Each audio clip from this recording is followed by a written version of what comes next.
All right, hello, welcome to Adventures in Lollygagging and Friends. We are playing Holler for Savage Worlds tonight, continuing our Blasted Beauty campaign. Yeah, that's it. That's the intro. Why don't we just jump right in and do characters? Chuck, who the hell are you playing? That's me. I'm Chuck. I'm playing Double D. I got a goat named Cletus. He's over on this side. And my brother over there is Cletus. And I won bobbing for apples. That's an interesting way to look at it. Yeah. Did you like break the tank or something? It was I can't remember exactly. No one can follow up. I did the best. That's fair. That's we won so hard it can never be won again. Yeah. Exactly. We did a little festival last time. We're going to continue that festival. There's still a couple more days of it, so we'll see. We'll see what happens. Right. Let's see. Next up, Dan. I fixed the overlay, so you are properly dogless this time. So tell us about dogless. Dogless is just Dogmore's son who doesn't like dogs so much. Yeah. And apparently is just all right at throwing axes. I can't remember. Did we establish that the reason he doesn't like dogs is because his dad loved dogs more than he loved dogless? That's right. Yeah. Okay. That makes sense. Sure. And yeah, you did some axe throwing. Did you? I can't remember. Did you win? Sure didn't. I think I was the only person who didn't win. Yeah, that's a shit. It's just shit. I mean, it's on par, you know. Yeah, that's true. Yeah, we had some apple brand for Dan. Some axe throwing, some dubious games of chance. No one did any greased pig and chicken chases though. So maybe tonight we'll find out. Okay. All right. And then next up we do have Double D's. Double D's, what was I going to say, stealthier brother. We got Cletus. Yeah, man, I'm like an Appalachian ninja. I'm a little belligerent Appalachian piece of garbage, you know. I just do what I do, and I got me a dog named Yeetus. Gets along good with Cletus. And I got myself in a gouging match and ripped off a man's nipple. Real classy-like. Very classy. Very classy. A lot of that going on. Like, you ripped the nipple off. I ripped off Chuck's pecs on Saturday. I don't know what it is about this lately. Like, we're just... Things comes in clumps. Started a trend. Yeah. It was arms for a little while. Now it's... Yeah. That's true. Yeah, we need to get a bloody... Ashley, you're in the chat. Write this down. We need a bloody peck. I don't want to go nipple. That would probably get us in trouble. But bloody peck emote could possibly work. I think that could possibly work. So... Anyway, next up, Melissa, tell us about your character. Yeah, actually, I think we can just skip that one. There's plenty of other good ideas, though. So Louisa is our holy roller. So she was scripting the haystack last time. And yeah, she can do some healing, though I'm not entirely sure. Ripped off nipple is in her kind of wheelhouse of healing that she can do. But, you know, the Lord gives her strength. So maybe, you never know.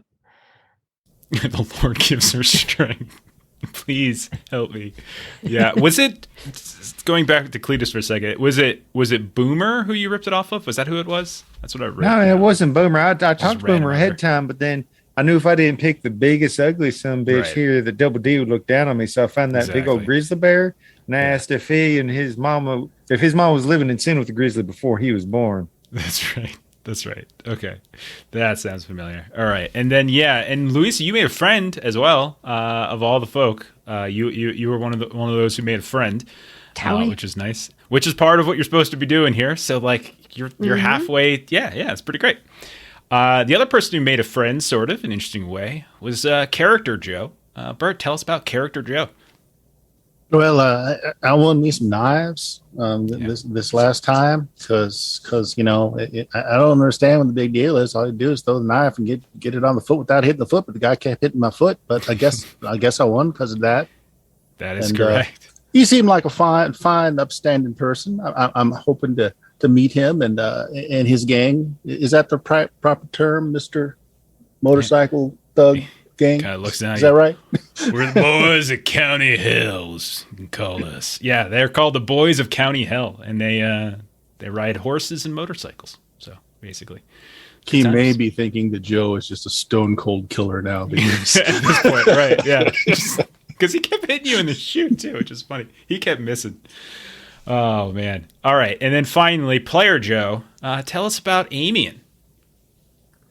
Hi, yeah, I'm playing Amian, the curious kid who likes to get himself into trouble and risked all of his fingers for some gambling and rather cheating at gambling last time. That's right, which worked out. Yeah, So, and you met someone too. Money. Yeah, Bastion the Bullfrog. Bastion the Bullfrog Bach. Yeah. One of the performers here. Yeah, one of the people who are in the contest or something like that. All right, so right on. Let's just dive in then. So we're into Act 2. You all are obviously your troublemakers who are looking to stir up a revolution against the big boys here in Holler. You managed last session to escape that ghost bride in the aptly named Ghost Ridge Mountains. You found an alternate route down the slopes through the Corncob Gap, and we had some interludes. Stories were shared. We learned about Cletus and his climb. We learned about Double D and his snakes. A couple other things as well. We learned about Joe and driving the vehicle to the mines. But eventually, you found yourselves in a meadow ringed by mountains, a place known as Weaver Falls. And there's sounds of music and celebration as a festival, the Weaver Falls annual Fiddler Convention. As the festival was underway when you arrived. So you're here because LMA Hawken, who is sort of the de facto leader, the person who kind of brought you all together to work on this revolution, wants you to recruit folks to the cause. And the Fiddlers Convention is known to have folks who don't quite care for the big boys, so it's a particularly ripe territory to possibly recruit some allies. So you all started spreading out, looked at what the festival could offer. Cletus, you fought in the gouging circles, like you said, off in the trees. Joe, Joe the character, played some mumbledy peg with the boys from County Hell. Louisa, you got a friend and a big old mountain man by the name of Towie Hicks. You were doing script in the haystack. Double D offended pretty much everybody while bobbing for apples. Amian met a singer named Bastion Bullfrog Bach. And Douglas, well, Douglas threw some axes. Not even that great. So yeah. Just remember that that's the goal. The goal is to try to recruit some folks. So we're gonna start up basically right there. We're gonna get back into it. I probably should have figured out what music I felt like doing beforehand. But I'm gonna say that at some point in the day, first day of the festival, all of you make your way as like there's kind of an announcement. Is like the new fella is up on the stage, and you can see that Amy and your new friend Bastion the Bullfrog Bach, you're all up there. He's up there kind of singing away. He's got this really low baritone voice, and he's kind of singing this sort of deep, sad tune. Cletus, as you're walking back, a fella kind of comes up behind you and sort of taps you on the shoulder and is like, "Hey there, big fella." Hey there, man. How you doing? Oh no, I ain't gonna do nothing to you. Just want to say I very much enjoyed that. That music ain't right. I very much enjoyed the fight, the gouging fight. You gave that fella a good one too. I don't much care for him. I go back a ways with that fella. He and I come from the same town. You ever been to a Stump Town? You know, it sounds familiar, but if I was, I wasn't sober. Yeah, well, that's fair. That makes sense. Well, it's interesting, fella, of your gouging capabilities. Might be curious to, how kind of head and know. Why not get you all a drink and tell you all about it? Why don't you just come with me? Hell, man, I like getting a drink. All right, so he's gonna start kind of bringing you over, and he's like, "Yeah, Stump Town. It's kind of crazy place. It's I mean, most folks know it as like Holler's gouging capital. So that's why I'm surprised a fella of your capabilities hasn't been there before. That folk y'all just ripped the nipple off of just over yonder. Well, he used to be one of the prize fighters up there, and that's why I was surprised. You just kind of handled him nice well and quick. He got a good old chunk on you in the face, but after that, you really took him down. Yeah, you did. Well, that was his mistake. Never go for the head on one of the Cletus boys. All it'll do is piss us off. We don't keep anything important up here. You saying there's more than one of you? Oh yeah, my brother. Shit, man, I do okay, and I had to cut myself short. But look at that fella who done messed up the kids' game over there. At this point, that one. we see Double D wandering up. He's got apples and stuff, chewing on them here and there. You can see there's these two kind of strange looking folk that are kind of following him, kind of talking. They both have like this colorful garb on. They sort of stand out like sore thumbs surrounded by everybody else. But they're like kind of following right up on Double D's, Double D's hind legs. The woman's kind of shaking her head and everything as Double D just eats away at this, at the apples he's got. And so the guy like turns to Cletus and he says, "Oh, well, where are my manners? My name's Heavily, John Heavily. Pleasure to meet you." It's real nice to meet you, Mr. John Heavily. Yeah. So, Stumptown. Now, what about Furpo? You ever been over there that way? Mayhaps. Oh, that's all right. That's all right. See, over in the Stygian Peaks on up there, when your travels, you might want to head on up. And you got it's just sort of the bravest, most skilled loggers all the way up there, and they usually wind up there one way or the other. And it's a downright dirty place. It is, partly because of geography, and partly because of the big boys. That is that old Royster Whitaker and his numbskull ways. But there's all sorts of demons and cryptids and all them giant beasts. Like normal beasts, but like just 10 times bigger and a hell of a lot more ornery, that's for sure. But yeah, folks, they just kind of drink and brawl the night away, and when they aren't working, and believe me, they're working a lot because of Royster, well, the line between a sanctioned gouging and a free-for-all was kind of thin, but maybe that could be something y'all are interested in, you and your brother, that is. Man, we're even... Between you and me, we're even looking for folks that don't like them big boys much. That seems like a place to go. Oh, well, that's fair. I can't say I know much about all of them, but there's a few I don't like. And at this point, I'll say like all of you have kind of started to gather up as like they're kind of calling forth a new band up on the stage and everything. So like Louisa, you're probably wandering back with Towie. Joe, you're like character Joe. You've got like the boys from County Hell are kind of flank. You could see that like there was the main guy who you're competing with that you beat, and he seemed like the leader of the gang, and so the rest of them are kind of constantly like hounding the fella as they kind of wander towards the stage as it looks like a performance is about to get underway. And then and Amian, like you can see that the fella that you were playing cards with is right up there on the stage at this point, and he's just sort of kind of warming up here and there, and people are kind of calling out what sounds like requests and such for him to sing. And then Douglas, you're wandered back somewhat empty-handed from your time at the axe throwing contest, but you can see there's plenty of friends and folk to be had. And so at this point, like you can all kind of sort of join in the conversation if you like. And he's like kind of introduces himself here. But how y'all doing? Hively, John Hively, nice to meet you. A friend of this here nipple pulling fellow over here.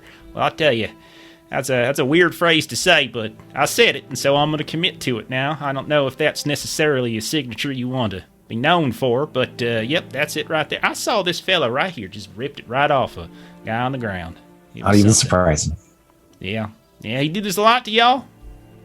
No, but not surprising. If I tried it on my brother there, he'd probably do a lot worse to me. I didn't know they were detachable. Well, I don't think they're supposed to be, young man. I think they are meant to be attached and remain attached for pretty much the entirety of one's life, I would think. But hey, they come off, ears come off real easy too. Those don't come off too good though. He kind of just like instinctively reaches up for his ear. Well, you rip off ears too. I tell you, this is why I never got. I like to watch the gouging. I don't like to participate. Not that I'm a coward or nothing. I'll scruff with it if I got to. But man, y'all just a different breed entirely is what it is. Just a different breed. Usually we leave this to folks who deserve it, not necessarily just for the sake of sport, but sometimes the situation calls. I mean, he did talk about my mama. I talked about his mama first, but once he brought it up too, it was fair game. I'm learning all sorts of things about the goings on, the inner workings, the unwritten rules, so to speak, of the Gadget Circle. If I'd write a book if I knew how to read and write, but I only know a little bit of that, a little bit of this, that kind of thing. So, your friend Cletus here was saying y'all were looking for folks who got in for the old big boys. Is that right? Might say that. Yeah. He speaks truth. Take them down good. That's what we'd like to do. Did you? Was that directed to me? Does he speak like that all the time? Hey, you got a problem with my talk? No, not at all, sir. No, sir. I like my ears. He's sober now. Hey, Well, okay. Good to It know. only gets better. hey. So, what do y'all know about old Royster Whitaker? That's his name. Hey. Yeah, you guys are free to make common knowledge rolls if you like. Okay. Yeah, you're always welcome to Yes, call for a please. knowledge roll if you want. So are we all together at this point? Yeah, I'm gonna say, whoops, that was my bad. Yes, you're all together at this point, just to make it easier. I got a crit fail. Yeah. I don't know anything. buddy. It's a kind of bird. Kind of a bird. Oh my gosh. I always Wow. explode on common knowledge rolls. Cletus is Oh my dumb as God. dirt. Oh my but- Oh my gosh. gosh, Joe. Jeez. And I mean, Wow. Joe quotes word for word a dictionary entry he once saw. 22. Wow. Lord. I was proud of my 8, and then everybody else kept rolling. Yeah, I would say anyone with a raise, but especially Joe and Joe, including the citations. starts doing the footnotes and everything. Well, yeah, you guys would know that Royster Whitaker is definitely he's one of the big boys, but he's also a little different than other folks. He's I would say Joe and Cletus, you probably know that he's got a reputation for being a bit of a con man. He kind of preyed on widows and gullible youths, and that's kind of how he made his fortune. I would say you guys know that he kind of has these logging camps up in the Stygian Peaks where he kind of pushes. He's got a reputation for sort of pushing the envelope, pushing the boundaries. He doesn't really treat his workers particularly well. Surprise, surprise. But like that area is like really dense with just like demons and cryptids and haints and all sorts of devilish things, and he doesn't care. He kind of just sends them out there and pushes and pushes and pushes. And a lot of good folk kind of have died in the process of that. All just because he wants to sort of outpace some of the other big boys in their logging endeavors. That's basically what you would know. And then the last thing, I'll give this one to Joe. Joe, you would know that there's kind of another rumor that maybe you heard at one point that one of Royster Whitaker's partners, like his original partner when he kind of first gained his wealth, was a fellow by the name of Elroy Harkins, and he died of mysterious circumstances, surprisingly enough, immediately after they started this expansive logging operation. Just strange how that kind of worked out that way. Yeah. Would you like me to quote his funeral service in his obituary as well? Because I think I remember that. Yeah, it was that was a peculiar time. Most folks know well enough not to talk about, at least within distance of his ears, or any folks who might be sharing whatever it is they hear. But hell, that fella, he enjoys raising hell, enjoys a corn liquor, but to be honest, the rest of us do too. Hunting big game, and certainly pisses the wardens off. That's for damn sure. They don't particularly care for that at all. And well, yeah. And he kind of looks like a little bashfully over towards Louisa and consorting with the women folk. That's true. But he also spends more time in the Holler than, well, I mean, we see him more than most of the other big boys, but I don't know. I get the feeling he doesn't seem to, well, I worked for him for a bit, I got to be honest with you, but I ain't no longer doing that no more. But I tell you, he certainly doesn't seem to care about the prestige that the rest of them big boys do. He's he goes by a different beat of the drum, but he's still son of a bitch, that's for sure.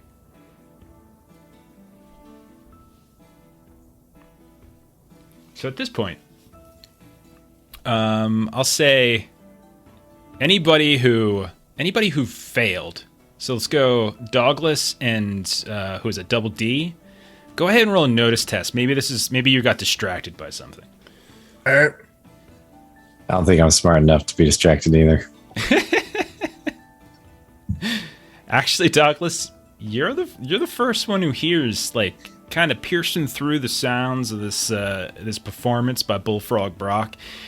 You hear the sounds like screaming. And at first it's like, it was a festival, people playing games, all that sort of thing. And then you realize after a moment, Douglas, it ain't happy screams, and that there's screams of like people yelling, "Help! Help! Demons! Help! Help!" Oh God, I think it's that guy's dead wife. It was like, I ain't, my wife's not dead. No, not yours. Someone else is coming for us. And Cletus, as you kind of like look around, the screaming's coming from over by the gouging circle that you were at not too long ago. I assume everything bad now is ghost wife. Fair enough. That's fair enough. Oh my God, he wasn't just half grizzly. That man was man bear pig.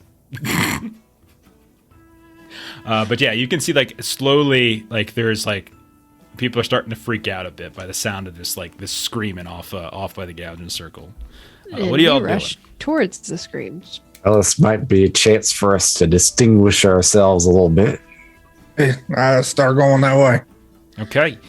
As you all are running, you see a bunch of folks, including that fella who's got the bleeding kind of bleeding empty nipple area. And he's just like running like, "Argh!" As they're all kind of running past. You guys are like, they're looking at you and you're looking at them, and you just kind of burst past them. And once you kind of start moving through, again, it's in like this little clearing within a small copse of trees, kind of set off away from where all the stage and stuff are. You can see like on the ground, I guess you start moving up, there's some bodies on the ground. You can see some folks are like still breathing and kind of beat up pretty well, and other folks look to be, they look to probably a little bit worse for wear. Others are kind of crawling away. Some are hiding in bushes. And when you look down, you can see that there's this sort of, it's soggy, it's almost like there's puddles and things here and there. And as you push through, you notice there's like right where the gouging circle was, Cletus, and all the different logs they had set up for people to watch. You can see that there's a group of these, well, they look like demons, that's for darn sure. They got this sort of misty, watery look to them, and they're just sort of wafting around. You can see some of them are like reaching up their arms, kind of turn into something like waves and just smashing them down right on folks on the ground. And you can hear people kind of crying out with injury. And you can see a lot of these folks are these tough gougers and stuff, Cletus, and they're kind of calling out, "What would y'all like to do?" All right, maybe I changed my mind. How big are these things again? They look roughly, they don't look as big as, say, you all do, especially Double D and Cletus, but around Amian size, and they have kind of this amorphous quality to them. Right now, they don't seem to be paying attention. They don't seem to see you guys as you're like looking at the trees, and they're kind of around the circle. It's up to you what y'all want to do. They may be Throw an like, apple. Go ahead, Cletus. like in the gouging circle. Do they maybe do like sawdust or anything of that nature down along the bottom of it? I can see that, sure. And by the way, if anyone's got a cult, you can roll a cult if you want. Nope. I just figure if they look watery, I'll try and get a bunch of sawdust and throw it up into their form. Good an idea as any. All right. I do have a cult. Yeah, go ahead and roll it. Whoa, Yay. nice. 7. So as you come up, I'll go ahead and play y'all over here. As you guys come up, Amian, you recognize him. At least, I mean, maybe you've seen him before. Maybe you've just like heard about him through story. I don't know. You're a young fella. But you know these are what are called crick demons. So they're aquatic. And you know that there's like a river or a waterfall nearby. And sometimes they're known as Grindelow, and sometimes they're known as like Mary Morgans or Mary Devils. They got a couple different names. But as you guys start sneaking up a little bit closer and closer, you can see these sort of peering yellow eyes, these leathery faces, and they almost kind of got this, like once you get closer and you can see that sort of amorphous quality around them is more almost like this swirling mist, but beneath it, they almost look like snapping turtles or some such. And, than anything else, they got that weird looking face. But I know the supernatural is fairly common, but is it common for them to attack large groups of people? I mean, like there's a whole fair back here. Yeah. It is not uncommon for them to attack. I would say with crick demons, you would probably know that most of the time they hang out a little bit more by water, and it's possible that all the noise kind of attracted them over. It could be that's what it is, most likely. But yeah, let's go ahead. The supernatural in this setting is very much in your face. Then it's like it's something people deal with on a daily basis, sort of thing. It depends. Like if you're a townie, if you're a person who hangs out in the company towns a bunch, then you're probably faced with it less. But if you're kind of out here, like up in the mountains, you're probably far more familiar with it. Yeah. So we're gonna go ahead and just do a little initiative, but you can kind of tell me what you want to do. Louisa, you're kind of first up. Double D, you're right after. As you can see, that there's a bunch of these that are kind of swarming around at this point. Oh, I am not the one to go first.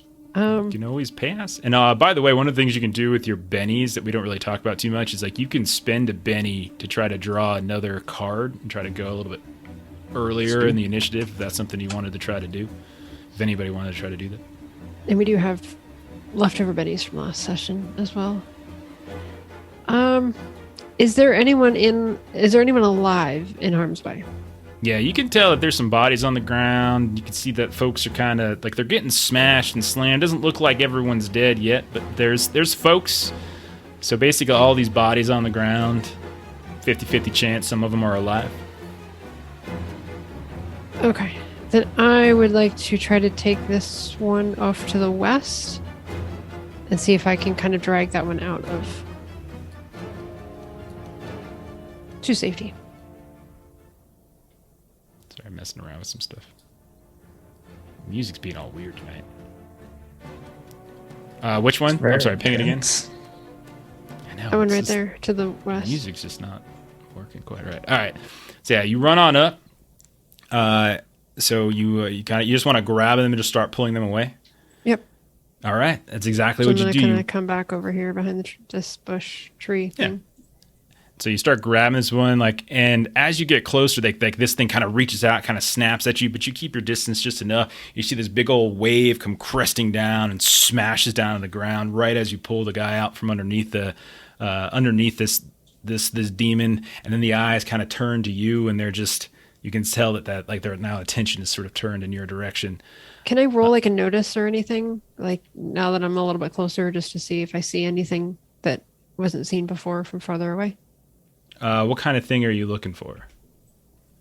I don't think I've seen this before, so like it's makeup.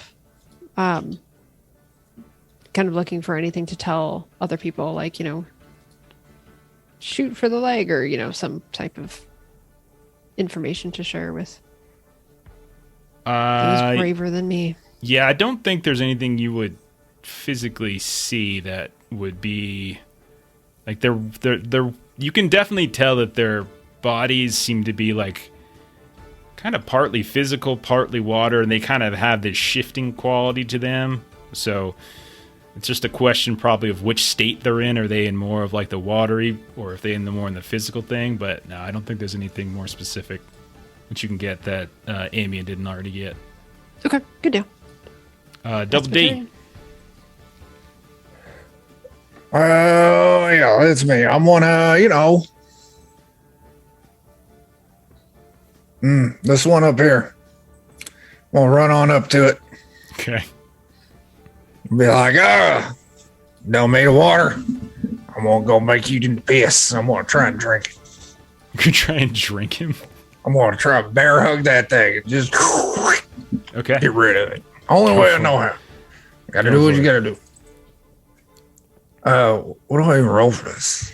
To try to, are you literally trying to grapple? Is that what you're after here? Yeah. It's contested, so it's basically your athletics versus my athletics. Okay. Yeah, I can share it with you. There you go. Then they're the rules. All right, so go ahead and roll yours, and I'll roll mine.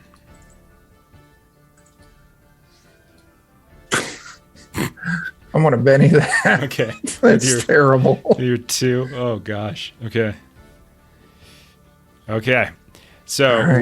with the Benny, you do in fact manage to wrap your arms around this sort of like it's like a snapping turtle, but they got this like liquidy mist surrounding them, and like as you kind of crunch your giant arms around them, you can kind of feel your biceps, your forearms kind of getting a little wet, and then eventually you find that kind of that corporeal, physical underbelly of them all. All right. Then a couple of them are going to go. As you're going to see, let's see. I'm going to have. Let's see what I want to do. I'll say this one that just started up is going to come over by Double D, who's grappling his fella, and he's going to try to do one of them big old smashes on you. I didn't vote for that. Oh, there we go. That's how I want to start. That's a hit. Okay.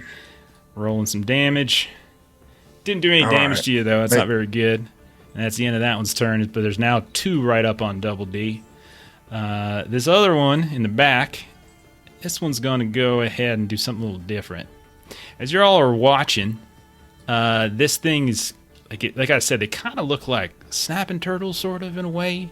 And you can see that its head kind of tilts back a bit, its mouth kind of opens, and you hear this kind of loud, kind of like croaking sound come out from it. And I'm going to say, let's see. I want to say it's going to be probably... All right, Cletus and Amian.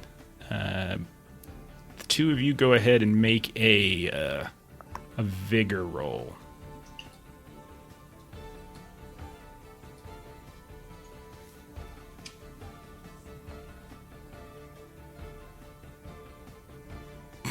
Okay, Is Jeremy. 4 not enough, or do I need more?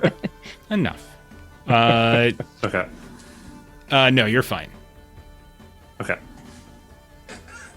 Okay. 4 is plenty. 19 is just showing off. Yeah, and it is now your turn, Amian. As you see, Luisa is dragging one of these people away. You see Double D charges in. There's still a couple other folks around, and there's still several of these demons that are looking for people to smash. What would you like to do? How are there like any tents or anything that have been like kind of knocked over and collapsed? I'd like to like cover one of them and then light that on fire. That's like what I want to do. There's no real tents in the area, but there are logs and stuff. Like the one right in front with Double D. You can tell that they've set up these old logs as like almost like bleachers, like seating for watching some of the fights. So that could potentially be something you can try to light on fire. Yeah. Are there any like loose like tree branches that are just like really bushy on one end? That Oh yeah, for like sure. a torch or something. Yeah, that's fine. There's plenty of that kind of stuff around. I want to look for like one of those and try and get that lit, and then start beating on them with that. That'd be Okay. So I'll say something on fire. Yeah, I'll say. I mean, if you want, you can say your turn is you pick. You find yourself a branch, no problem. You light it on fire. You now have a lit torch in hand for when it comes around. If you want to do something with that. Cool. Yeah. All right. I'm fine with that. Okay. So then next up, the fella that you've got that you're hugging, Double D, is going to try and break this grapple. So if you want to roll another athletics, go for it. I've been 4. He succeeds. Oh, it is not a knife. Not Come your on, knife. come on, Benny. Come on, Benny. Okay. Use Them all up. All right.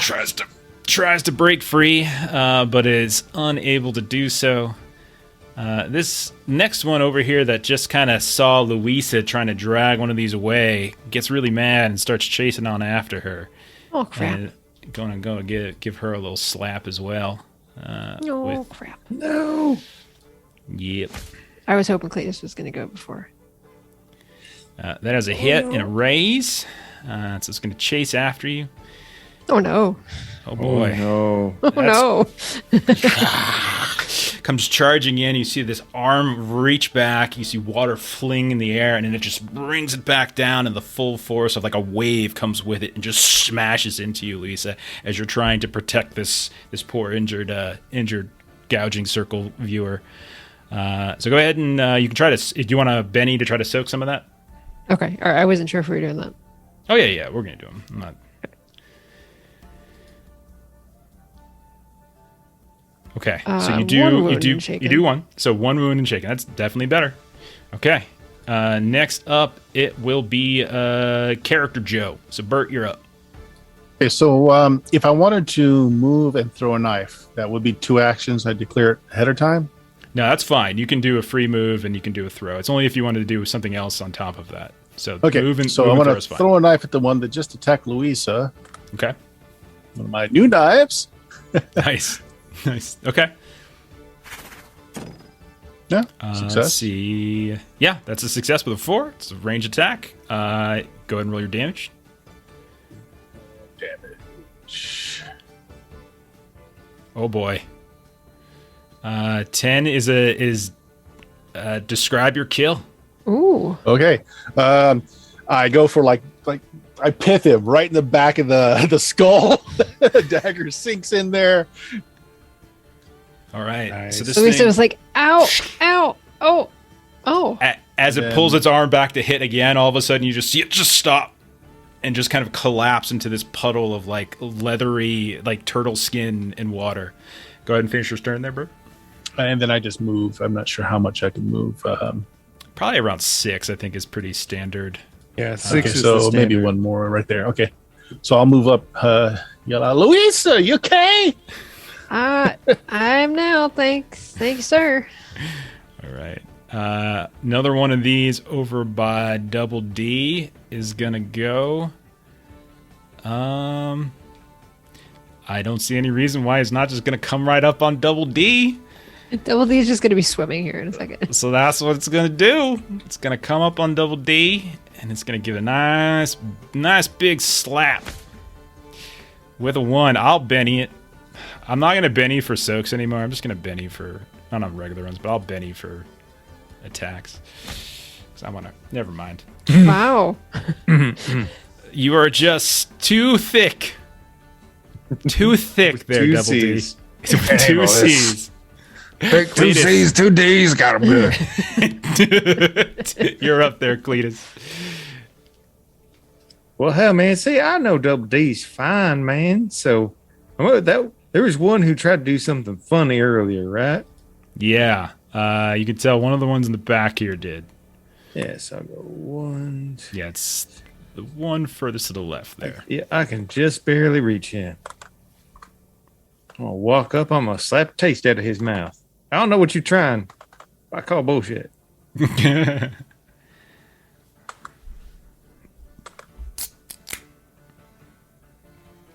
That, let's see. What's that, a 5? That's a hit. Go ahead and roll damage. That is enough to shake it. It's not a raise. Oh yeah, that's all right. I just walk up and I slap him in his watery face. You just see it kind of stumbles back, kind of confused and uncertain what the hell just happened. And then Douglas, it is your turn. You can see Double D is getting surrounded. Yeah, I mean, not that I'm going to help him all that much, but I'm going to go pretend. Attaboy. Going to get up here and act like I'm swinging down at that log, and he just happens to be in the way. Okay. Maybe I'll hit him. All right. I very much appreciated the comment in chat, Dan, that if we had done the gray stuff game, the water would roll right off of us. That's great. 4 is no good for melee attack. They have a parry of 5. Do you want to Benny and reroll? Sure, why not? Oh no. I did it, guys. You go, you swing, and you can see as you bring it down, like their body shifts ever so slightly, and your blade just kind of goes through the kind of misty outer form. And then the last one of these will actually go, and that's the one right over by Cletus, and we'll step up, and we'll do the same, and we'll now both the Double D boys are getting surrounded as this one will attempt to slap some sense into Cletus. 5 will miss, unfortunately. And so that is the end of that round. I'll go to do a new round. So let's... all right, Joker on that same one gets to go first with a black Joker. And we'll do the exact same thing he just tried to do. I'm on Benny, get another card. Okay. Spin my last Benny of the night. All right, let me draw a new card for you. King of Clubs. That's better. Nice. Take it. There you go. I'll take it. Okay. Good call. The Joker's still going to go first, but you'll go second. That's for sure. All right. Once again, I will Benny and reroll that. Because I have a Joker. Might as well try. That's a hit. Damage-wise, does nothing. As they are hitting you, but they aren't quite kind of leaving any sort of real damage to you. But Double D, you are now up next. Yeah, that's what I thought. I'm going to do the one I got grappled. This is Okay. the one right in front of me, right? Yeah, it's one right up on this north side of that. Since I got grappled, I'm going to do me the crushing attack. Okay. Where I just roll strength for damage. You good? Yeah, sorry, I was just checking something. So you're rolling strength. I'm sorry, say it again. What are you doing? I'm doing the crush. When you have someone grappled, you can do a crush Oh, yeah. on them, and it's just a D8, or I'm sorry, just your strength roll for damage. Yeah, he never broke. So yeah, 5. 5 points is not enough to break his toughness. Oh no. He says toughness is 6. Do we have any bennies, group too. bennies left? Yeah, Yes, sure we do. do. Okay, go ahead. Oh, okay, Just bennies. roll it again. I'm going to add a Benny and then Benny. All right, that in fact will shake him at least. With the 6, he will now be shaken as he's being hugged. That by a squeezed big him old- real hard. You're squeezing him way too hard. Yep. All right, It's like a chicken. Cletus, you've got 2. Actually, I made the wrong one shaken. Sorry. You've got one dude next to you who's shaken that you came up and slapped across the face. You got another one on you as well. What do you want to do, Cletus? I'm gonna look at that sumbitch you just slapped me in the face, stare him in the eye, and then turn around and slap his brother who's already shaken. So you're going to do 2 attacks? No, I'm just doing the one, but instead of hitting him back, I'm gonna make him watch me kill his Okay, brother. Okay. All right, gotcha. All right, I think I still got that guy targeted. I do. Okay. Yep. You got the shaken one targeted. They have the same stats, just one shaken. Oh, boy. Go ahead and roll your stupid damage. Stupid damage. Yeah. Indeed. Oh my god. Wow. So describe how you take them out. I looked that sumbitch in the eye who just slapped me. I pointed at Eyes his glowing. brother and I literally slap his head off. I can't explain the physics of it, but I slap his head off. Okay, so the one in the northwest, right? Mm-hmm.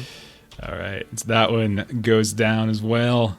You see, they're all kind of getting a little nervous at this point, but I got 4 of them that are about to go all in a row, except for that one, who's already dead. So never mind.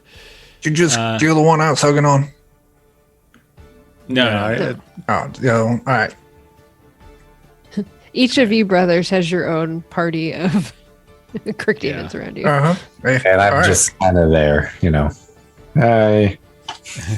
All right, so the 2 over here, including the one that's on that Double D's hugging, they're both just going to start croaking. And I need both Douglas and Double D to roll a vigor test with a -1 penalty. As if they're in some kind of chorus, begin to both start croaking away. I got a 4. You got a 4. Both got 4s. You can tell that they're trying, like, you kind of feel this little sort of wooziness as, like, the croaking comes out, especially you, Double D, as your face is, like, right up in his. Oh, yeah. And it's got this hypnotic quality to it, but you've managed to resist whatever the hell it was trying to do to you. Some sort of hypnotoad. Yeah. I ain't down no hit, no toe, none of that. And then, Joe, your turn again. Carrot Joe, you got this dead one at your feet. Luisa seems to be okay. What do you want to do?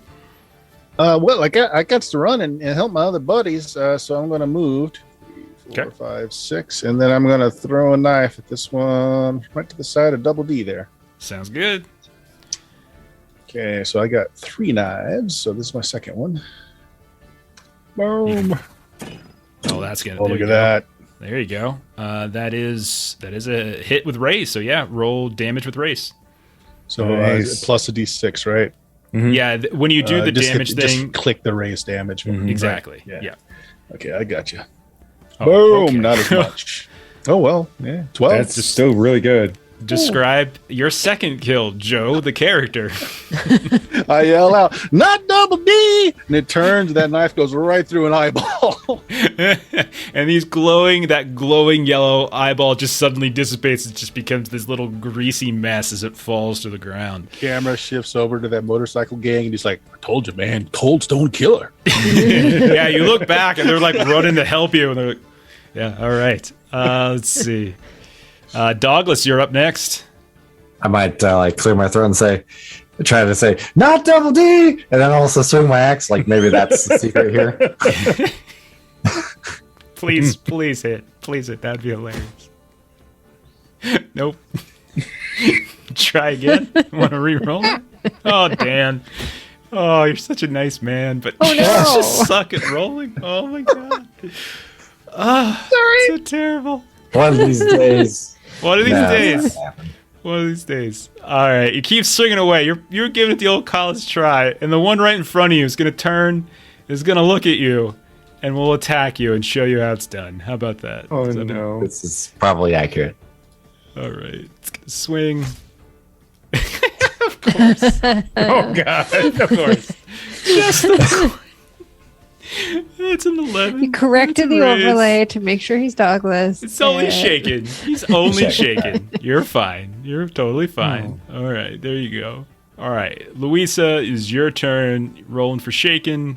You have not passed because of the wound that you took. So do you want to spend a Benny so you can go? Sure.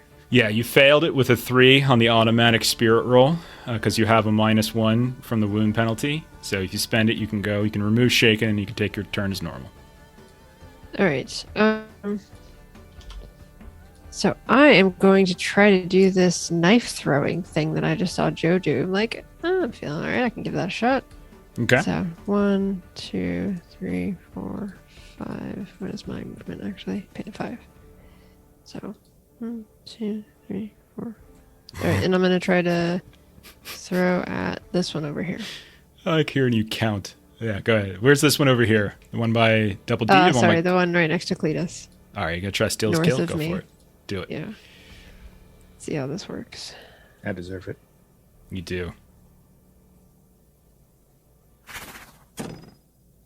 Yes. Oh. You want to re-roll? Nice one. Is that -1, man? Want to Benny Yeah. that? Go for it. Give me them bennies. There you go. You got it this time. There you go. Nice. That's a 9. That is a damage with raise. raise. That's a raise. Not enough to kill it, but enough to shaken it, that's for sure. As you see, right on the head. And then finally, Is that Amian. a raise on the damage, by the way? It should have, yeah. Did you roll it? You should have rolled it. Yeah. Okay. D4 plus, yeah, you rolled a D6. Because it's a D4 plus your strength. Which is a plus- D6. Wouldn't there be another D6 for the Yeah, there raise, would be though? another D6. Yeah. Go ahead and roll another one. You got to make sure to hit that. Click the box when it pops up. Where's this So raised 11. damage? That. Go ahead. Describe your kill there, Melissa. Is that one is now So dead. I kind of just saw what Joe did and was like going for the eye, and so she's gonna like run up, and you can see her like do the same thing, but does not have the same force behind it. So it's gonna kind of catch it more like in the collarbone. Nice. Very nice. And so, Cletus, there's now 2 of these things dead at your feet. Amian, you're last to go. Okay. Yep, I've got my Double D flame and still torch holding- thing, Okay, yeah. and I think I'm gonna run over. And these are the only 2 that are still up. There are only 2 left, yeah. It's pretty good Okay. combat. I'm gonna move here. Try and hit Okay. this one. Yeah, go. I'll tell you what. Um, Take if you do damage, we'll give a little bonus damage to it. So since it's got a little fire, Okay. roll like just roll a normal hit though, and then if you do, we'll add some bonus damage to it. All right. Let's do fighting. So you're gonna need. I'm gonna Benny that. Okay. Nice. And yeah, that should do it with your on. That's enough. So go ahead and we'll say roll. We'll give you like a D8. Just go ahead and roll a D8 or something like that. D8. Okay. Plus your strength. Oh, plus my strength. Mm-hmm. Strength is D4. I think it'd be hilarious if. Fire explodes. So Douglas swings, misses, the swings back.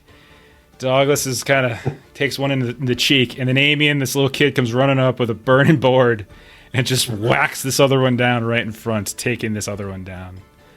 And then right. we're not going to do a whole nother round of combat, but Double D, I would like you to describe how do you get rid of this one that you've been hugging for a while. It's the only one left. We don't need to do another whole round of combat. How does Double D finish off this last one? I got this. I'm going the good hug. I got him tight. I'm going to hold him real good. I'm going to suplex. Oh, up over the back. Right on down. Just Down it goes. splash. The crack of the neck, and they all fall down. You look around. You start trying to see if there's any more. You don't. You hear the sound of rushing water a little bit away, and about looks like 30, 40 yards away. You can see that there's a kind of a stream moving past. It kind of goes towards that. Looks in the distance, looks like the falls itself. I assume you'll probably check around. You can tell that probably about half the people here are in fair enough condition that you can kind of patch them up pretty quickly. But there's a few that you have to kind of take back towards the rest of the festival and ensure that like they're getting some real proper care. And unfortunately, there's like one or two folks who actually didn't make it out entirely. And Joe, what you were saying before, character Joe, is not wrong. As you can see that you guys got here first, but there are other folks that were kind of following up. You can turn around and you can see that same fella that you were kind of exchanging knives with, throwing knives at each other just about an hour ago is kind of there and kind of looking at you as you threw not one, not two, and you're just kind of standing over what looks like a demon on the ground. And they all kind of just exchange a look and they're just like... I pulled the knife out of I collect my knives and I show him proudly that because it was his knife. These are really good, sir. They kind of exchange a look like, well, all right. Got ourselves a stone cold killer up here. And then you hear one of like the smart asses from the gang. It's like, hell, he done more with his knives than you ever did, all of them. And he just gets a smack, like a little backhanded smack from that. And you see other folks kind of come up and kind of help out with the sort of the medical assistance here. A few folks you've seen before. Double D, you see those folks in those kind of colorful robes come up and are kind of lending down, and you see a few of them are kind of doing, like one of them's kind of doing what looks like normal kind of patch up. The person's kind of like looks around very carefully, and much like Louisa, seems to sort of watch their hand kind of glow ever so slightly, and a couple bits of the wounds of one of those folks seems to heal back up. What do y'all want to do in this sort of post-fight moment? Point that one out, Luis. Like, hey, that one does that light wiggly finger thing that you do. Is sulking an option? Sulking is 100% an option. Oh, damn. You said they came out of a river nearby? Mm-hmm. I want to go see if there's something going on at the river that might have agitated them, other than just the noise from all of us up here. Yeah. Okay, Yeah, I'll go up to the river with you. So if you need somebody to die in your place, I can do that. So the two of you are going to the river. What are the rest of you doing? Louise is going to hang out and I try want to go to to the do river as some well. healing on these folks. I want to check out the river as well. With my folklore or So the you're going. cult knowledge. I'll pull Luis's knife out of that one. That's a hell of a throw, man. You got some hellfire in you. if you need me to make some sort of distraction for you to do your, thing, I'll make an ass out of myself if you need me to. I think that would probably be wise to at least get some, even if you just kind of stand on the other side of me, that's probably enough to give me a little space to work. I got some trees here. Get my girth to work. Much appreciated. Won't be, helping by moving people around. I'm big and strong, so if someone needs lifted up, taken to someone else, I do that. Okay. All right. And so those of you who went over towards you can go ahead and roll like a notice test or something like that if you like.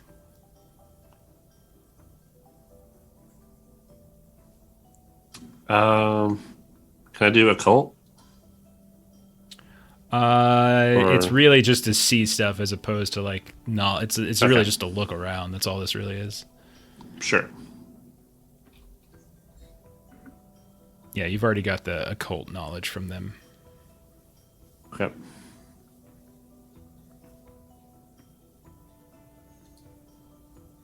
Yeah, call out your rolls. You got them. Kind of just switching to something else really quick. Got 11. Okay. 3. I'm distracted by something shiny on the bank. Ooh, that's a nickel. A whole nickel. There's a shiny piece of metal on the ground. You can have it, yeah. Okay, so Douglas, Joe, you don't really notice anything, but Amian, as you kind of the three of you get up, you notice that the strange sort of a strange thing, that there's sort of like a wave that's cresting, and it's moving quite fast, and it's moving well away. Like you can tell, it's like almost like it's fleeing, like the water is fleeing. And as you're watching, you can actually see like just kind of in the middle of that wave as it seems to just flow away and away, kind of deeper and deeper and further away, like it's fleeing y'all. You can see what looks like a couple of these other kind of snapping turtle-like figures.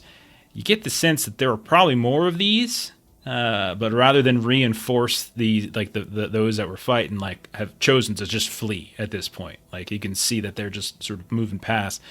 You don't notice anything other like than that. Like there's nothing else that sort of stands out beyond the fact that there appear to be more in the area, but they're now vacating the area. Well, if I only do one thing today, I'll take a leak in the creek. It's my way of getting back at them for something. Fair enough. You take a leak in the creek. So it definitely seems to be like they're retreating, though. Like Yes. to the extent that we don't need to. Do I know like what direction that's going? Like, is that towards a town or anything? I'd be familiar with? No. It's going further up into the mountains. So you're by. If you want to switch over to like the home tab, is it available? Let me see if it's available for you guys. Sorry. Yeah, if you go to the home tab, you can see the map, but basically you can see the Little Thicket River.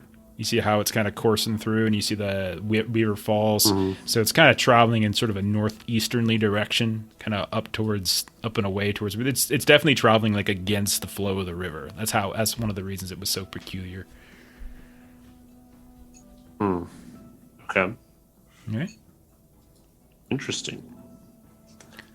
I guess it's better than it staying.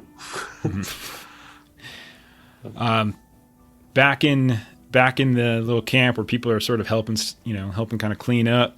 Double D, same woman that kind of chided you for a little bit for kind of breaking the apple. The woman that those kind of colorful rose. Hey. She's got those garlands in her hair and everything. And she kind of comes up and she says, "Well, you weren't the proper gentleman, but sometimes in situations like these, proper gentlemen just, they don't have much use here. So, sure glad you were around." Thank God I done do what I could do. I did good, I think. Yeah, you did. And she reaches into like this baggy pocket and she pulls out an apple. "I think you earned this." And she just hands a nice shiny apple over towards you. That's fantastic. I won't like it. We gotta be careful though. You keep this up, it's gonna make Bleedus jealous. Bleedus? There Who's my goat. Bleedus? Right there. Oh, well, what They protect me from snakes. What a beautiful animal. That's just wonderful. Well, I tell you, if you ever want any more of those, we got a nice, beautiful apple grove up in Midsummer. You're folk like you are welcome to visit any time. I'll go let Cletus know. We can come up there sometime. It'd be nice to come visit you. That would be nice. That would be nice. We'd be very happy to see you. I'll make the Emerald Divine aware that you're coming. Wonderful. She just sort of like pats you on your big old shoulder. She has to reach up, but she's much smaller. And again, this is the woman. She has kind of like elvish features. She's got kind of like these pointed ears a bit in a way. And, I don't know if I gave you this last time, but roll a folklore test. All right. Oh, hey, Matt. Thanks for enjoying the show. No chat necessary. I don't have folklore. I'll just unskilled. Unskilled's fine. You can do it a common knowledge too, I suppose. It's fine. You can do. I'll just give you different info. Yeah. I know nothing. Yeah, I mean, you've heard probably of Midsummer, something about it's near Fayfall. That's probably about all you know. All right. All right. Make sure to tell Cletus. I think this wee lady trying to wife me.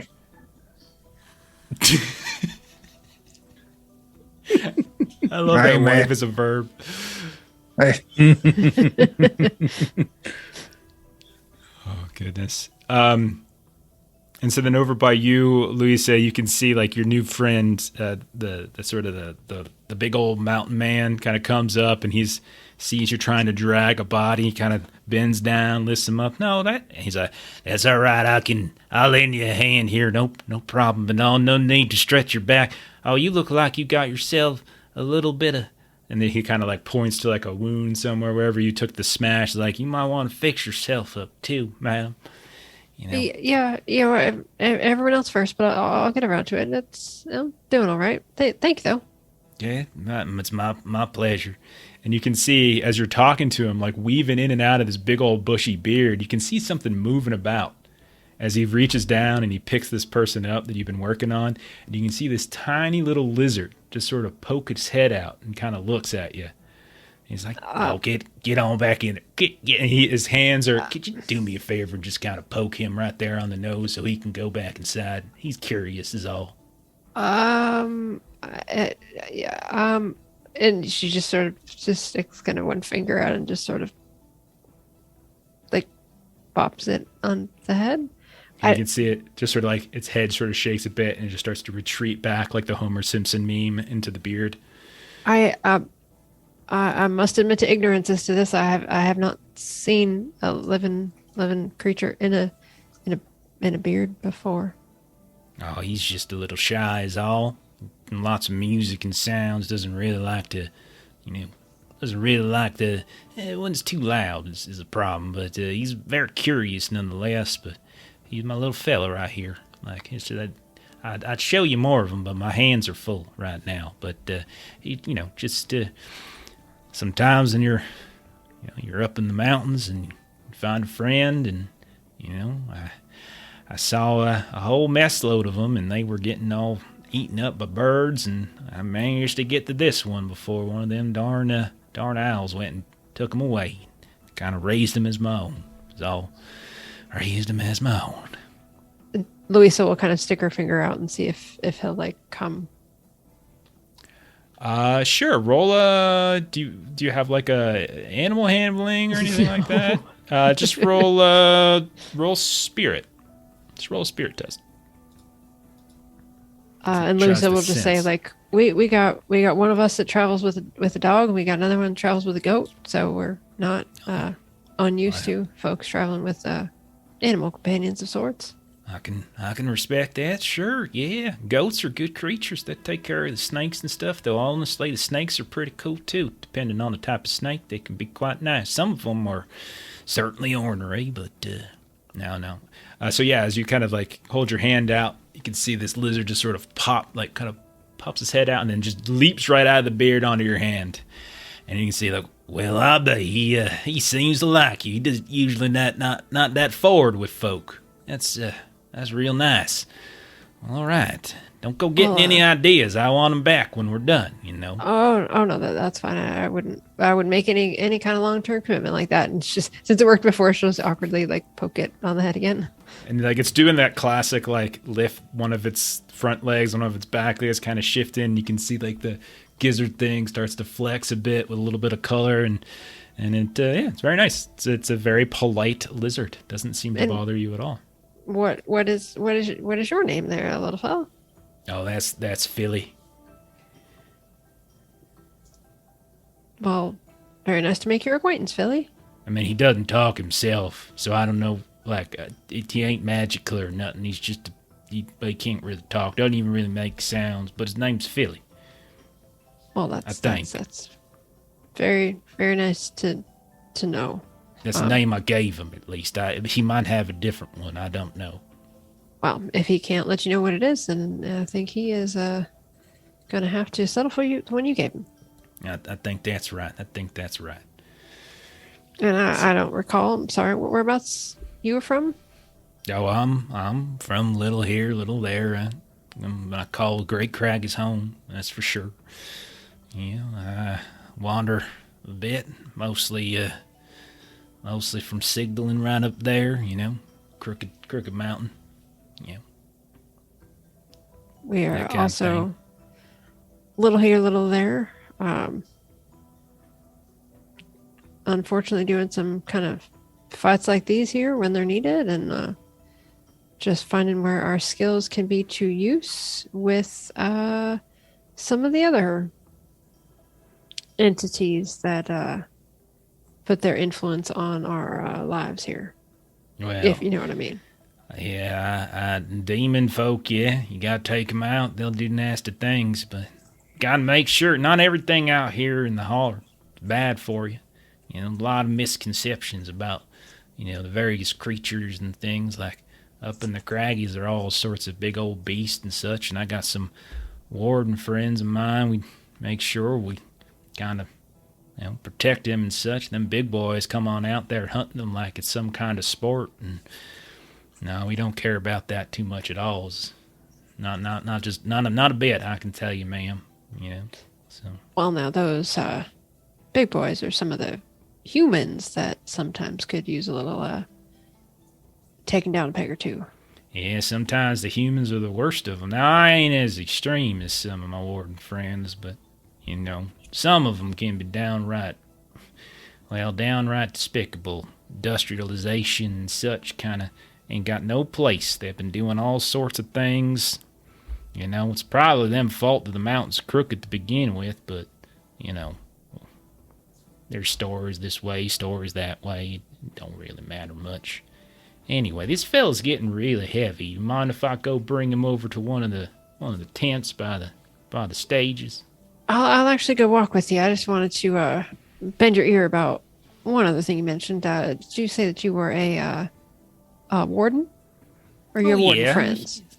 Yeah, I mean, there's not like a proper fraternity or initiation or nothing like that, but yeah. If you would like, you could roll common knowledge if you want to know what those are. Or you can, if you fail, you can ask them. It's a 10. You would know what they are. They are basically he's not wrong. They are not an official group. They're just sort of a loose affiliation. Bunch of mountain men. Douglas might even know a bit about them. They see themselves as guardians of what's left of the natural world of Holler, and they're kind of mysterious. They're usually not very conversational. This is sort of a find here, a fellow who's willing to talk more. They're usually expert survivalists. They're trying to eradicate invasive species, but those are usually company men and such is what he's talking about. So that's what you would know about them. I misunderstood. I thought maybe you had friends that were wardens at their penal colony over there. Oh, no. We, no, that's not what it is, but I know where Folsom is. Yeah, sure. I've been that way. It's pretty well guarded, that's for sure, and kind of out of the way. It's over by Fire Lake a bit, by old Virgin Peak. Gilmer's down there too, at the base of the mountain. I saw a fella around here that was, I was talking to him earlier over by. I was throwing axes with him. Fella by the name of Otis Ray. I think he's from Gilmer. He might be able to tell you a little bit more too, but never been there myself. Obviously, I'm a law-abiding citizen when I'm amongst the population. Yes, that. Well, that's good to know. Unfortunately, some folks found their way down there, even if they are law-abiding citizens. So I hear. So I hear. Thank you, good sir. It's very nice making your acquaintance. Yeah, you too, ma'am. Double D, Cletus, you guys, what were you doing exactly? You're just hanging out, helping out, moving bodies, that kind of thing? Yeah, pretty much, man. Okay. You know, can't heal nobody. We can drop people off where they can be healed. Okay. And then we'll say the crew that went out to the river. Is there anything else you wanted to do by the river, or do you work your way back at all? Yeah, I mean, I'm completely distracted picking up shiny things on the bank. And You just have I just want to. yeah, I got a Is there any handful way I of could, shiny like- things, like soda pop tabs. And it's all sorts of random nonsense. Go ahead, Avi. I'm sorry. Is there any way I could make like absolutely sure they weren't like summoned here? Like, there's no remnants of like some sort of. Yeah, you would know that with your occult test and with your notice test, because you had the occult when you first saw them, and then you're noticed now. You don't see any evidence of that. Okay. No, you would Yeah, I probably just said conclude they were just close enough, and they saw an opportunity, and they tried to take advantage of it, and y'all beat them back. Okay, so we'll say then to sort of move things along a bit, y'all make your way back towards the main parts. Looks like the gouging circle's kind of closed down for now. It's getting a little dark. You can tell that there's some games are still being played here and there, but even those are starting to close up. But you know, as night progresses, no one seems to really, be wanting to go to sleep, and so this like a stomp party breaks out a bit. And as you can see, there's just this big old clearing. You got a couple of these different performers who aren't necessarily themselves part of the same troupe. Folks with fiddles or banjos. You got some others that are kind of breaking down a couple of these boards off of the stage and dropping them down on the ground and stomping around a bit. Yeah. So how about you all just give me, let's just do like a little quick kind of mini interlude. Tell me what you're doing during the stomp party. And then tell me where you wake up the next day. All right, now Double D, which one of them is trying to wife you? Is that one right there, the one with the ears and the real, soft features and everything? All right, man. We'll tell you what. I'm gonna do you a solid. I'm gonna go keep her friend busy. You go dancing. Oh my! I wasn't even thinking that. I was looking for friends for us to fight the big boy with. But I mean, I'll go cut a rug. I'll go slap that floor down. I'll go teach it who's who. All right, I'm dancing. Double D's out there just stomping away, probably off beat at first, but eventually it's impossible. Not even eventually, just always off. Off new ways. All right.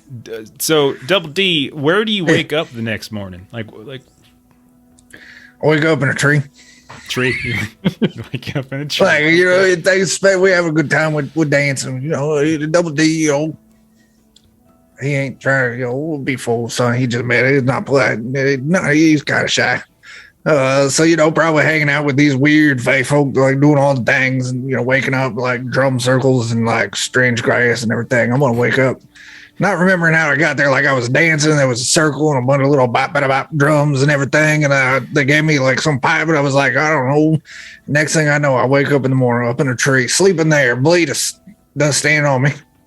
Keep me safe from tree snakes. Yeah. Tree snakes are a real thing. Okay. Okay. Oh God. All right. Cletus, what do you do for the rest of the night? You say you're distracting someone, and then where do you wake up after the stomp party? Well, I figure, I'm going to play wingman for my brother there. Going to try and keep that lady's friends busy. And I assume I wake up naked in the creek. Okay. Is there any? Oh God, I almost drowned. Is there anybody or anything kind of scattered about that kind of like give us a hint as what you did, at some point between the stomp party and going to bed? Well, my boots are down one way. My overalls are another way. and I got a half-eaten apple in my hand. Okay. Okay. Fair enough. Fair enough. Douglas, what do you do during the stomp party, and where do you wake up the next day? I imagine I'm actually going around like trying to set up camp and everything like that for everybody, and I expect no one to be there when I'm done except for me. So yeah, there's a couple people who have done similar to what you have and like set up like little tents here and there, got little fires they got cooking. Some people are, making some kind of food, stuff that they might have fished out the river or they hunted or they brought from some of the company stores. And like, you can see a fella that, a couple other folk kind of waving, kind of looking at you in the evening. You're just kind of looking around waiting for folks to show up. So you wake up there kind of safe, warm. Yeah, it's, everybody forgot, I guess. I told them all to cover the campsite. Okay. It's fantastic. Louisa, what do you do for the stomp party and where do you wake up? So Louisa is going to try to find, and I'm not seeing the other page with the NPCs on it, but the singer guy that went up on stage. Bastian Bach, sure, yeah. He's part of the song. Like he pops in every now and then. You can tell, sure. So he's also you can also tell he's got his own guitar too. He's got like a guitar too that he pulls out from now and then if he's harassed enough to do so. So she's gonna kind of go over to him and she's gonna be fairly kind of quiet in her kind of entry. Until he, kind of notices, her in the peripheral, and she's just going to say, I've generally reserved my, raising my voice up for, the, and she'll, kind of whisper, kind of because, she's a holy roller, but not in the kind of approved way in the holler. And that's generally what I, kind of reserve my, my voice for, but I do think that, if there's one thing that I don't think I've ever done that I think I might like to do is kind of learn one of those songs that you were singing earlier. Oh, come on, girl. It's celebration time tonight. Just start belting it all out. And so he's, everyone gets kind of excited and like you're this kind of like, cause you're a little buttoned up, right? Isn't like Louisa kind of, yeah. And so everyone's just like they're just singing. They're like, you could tell that there is just compared to what you saw when you were down in Ashdown, like where there's just sort of like this downtrodden look in everyone's faces. Everyone here is like exuberant and free. They're kind of singing the praises of the, them folk who just beat down some crick demons, crazy, hell yeah, woo, and so you spend some of the night kind of trying to work out of your shell a bit. And I rolled a performance just for the heck of it. It rolled a 1. So yeah, it ain't pretty. No, it certainly ain't pretty, but they appreciate the effort nonetheless. There's a couple times where like a few folks are like, kind of, but you could see smiles nonetheless. Like, yeah, come on, girl, it's fine, sing away, let it on out. All right. She just hangs on those notes that are just so off key. Okay, where do you wake up the next day? I would say that she is going to be sort of in the woods by herself, kind of leaning against a tree. Okay. Not too far away, I would imagine. You don't want to get not too far into the woods. Yeah. Dangerous up here. Okay. Joe. What is Joe? So player Joe. No, I'm sorry. Character Joe. See, I'm getting confused. Joe is not real good around people he don't know so well. Makes him really uncomfortable. So he hang around long enough to get a plate of food and something to drink and bob his head along with music. But eventually he's going to find his way over to the car. He's just going to make sure the car is running good. Just do a little checkup on it, mess under the hood while he's listening to the music. And he's going to wake up on the roof of that there car because it is the best place to view the stars at night. And in the morning, he's going to start making some coffee because, the world runs on coffee. Absolutely. You can see and in the morning too, when you wake up, you can see not too far away, a couple of them boys in County Hell. Like you can tell they got a couple of them got horses, a couple of them got these weird, motorcycle scooter type looking things. And they kind of look over at you and like, there's like this whisper like, boy's a stone cold killer and he got a jalopy like that. Who the hell I raised is my this wrench boy? like, hey. Like there's constant state of confusion and amazement every time they see you. You're just like the story of Joe the mechanic is just like kind of growing more and more every time they see you. And then player Joe, what does Amian do?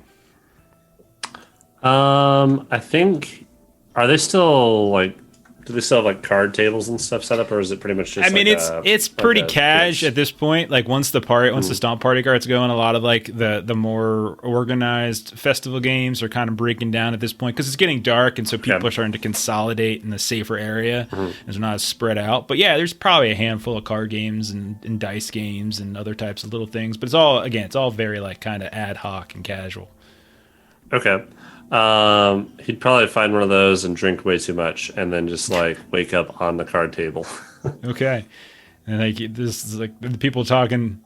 It's like, damn, this boy, a little young to be. Man, I started that young too. I started probably half his age, to be honest. And so you see a lot of that conversation happens, and people just start kind of feeding you, and then there's you have like a vague probably memory of like things you might have done when you drank too much or whatever it might be. Some of it might be real, some of it might be imagined, and you wake up the next day. Second day, festival comes around. Everyone kind of eventually meanders, finds each other. Probably mid to late morning, you can see the stage kind of get set up again. There's some music, but it's not too loud. It's not too uppity. It's very kind of mellow at first as people are nursing hangovers and things like that, and folks are eating. You find each other at a certain point. As you're sitting there, maybe drinking whatever it is you're drinking, eating whatever it is that Douglas or Joe manages to make, you kind of hear some chatter.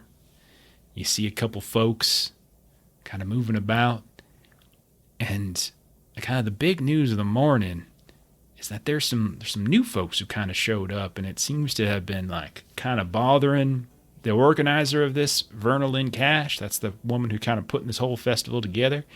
And a few of you probably caught sight of it. Like it's this congregation that starts moving through, and they're kind of buttoned up a bit like Louisa, to be honest.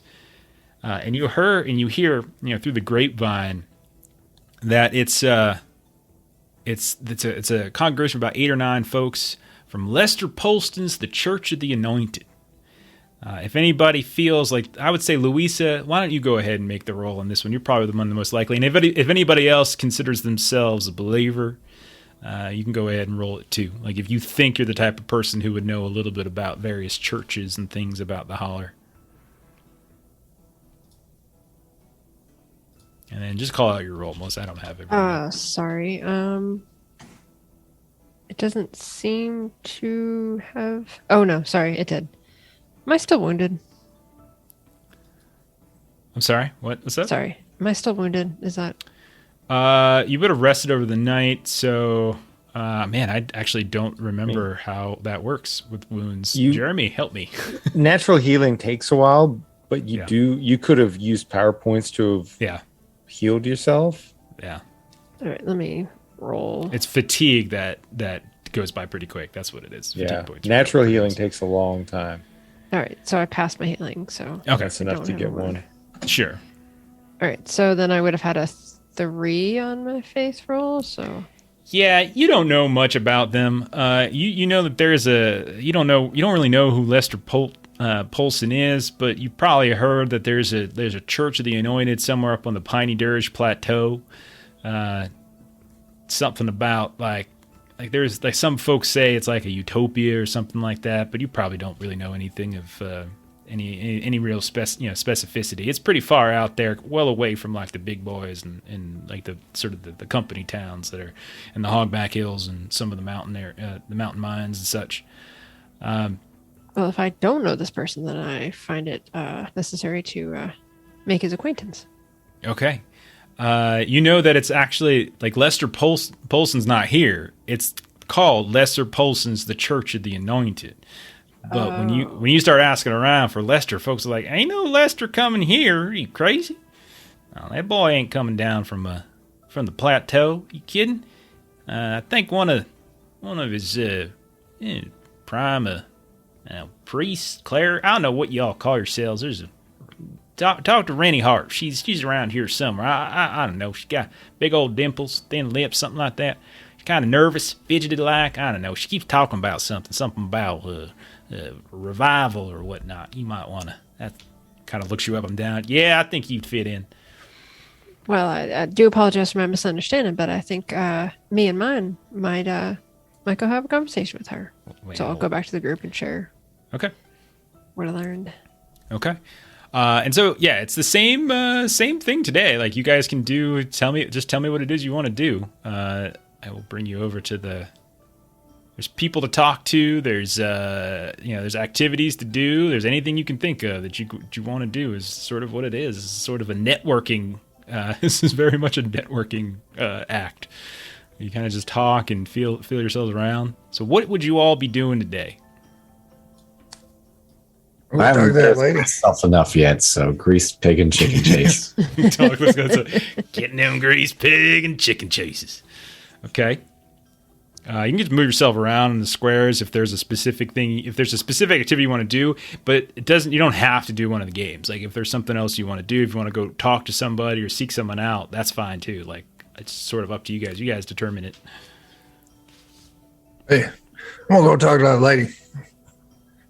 The one who's taking sweets on me. I'm gonna go talk to her. Okay. All right.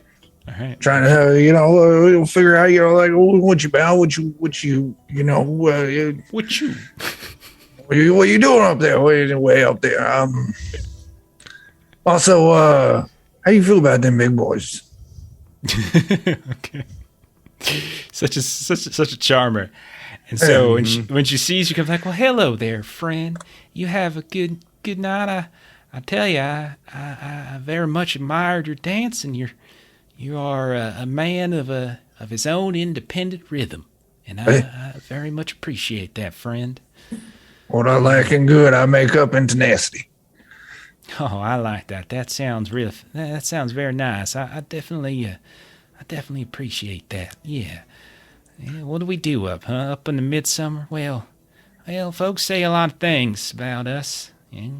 Some people call us fae ourselves, but hell, that's just silly. That's just silly talk. We just a community of folk. We espouse a vow of non-violence and and we I say that we probably tolerate what most Holler folks would view as a deviant form of group companionship. But in truth, we just really like to have a relationship with nature, an earnest and vibrant way, and just kind of sit amongst the flowers and the trees and the groves and just really attune ourselves to all that the Holler provides. Maybe group companion, what? Oh, we just enjoy each other's company is what I'm saying. Sword fighting? Fighting? No, we don't. Swords? Fight. No sword fighting. No, nothing like that. No, it's just we don't really, like I said, non-violence. And you're welcome to come visit anytime you want, friend. And you can bring the rest of your crew too. Had trouble with the big boy? Oh, we don't much care for the big boys. They don't seem to have the same level of appreciation for nature and all its beauties. And, they seem to be as timid around the Fey Fall as most layman folk are, maybe even more so. They do things keep them away? Well, we don't do anything in particular. Like I said, we just live our lives in tune with what's around us. All right. But we don't have love for them, if that's what you're asking, of course. All right. I gotta go talk to Cletus, figure out what you said. I'll catch you later. Wait.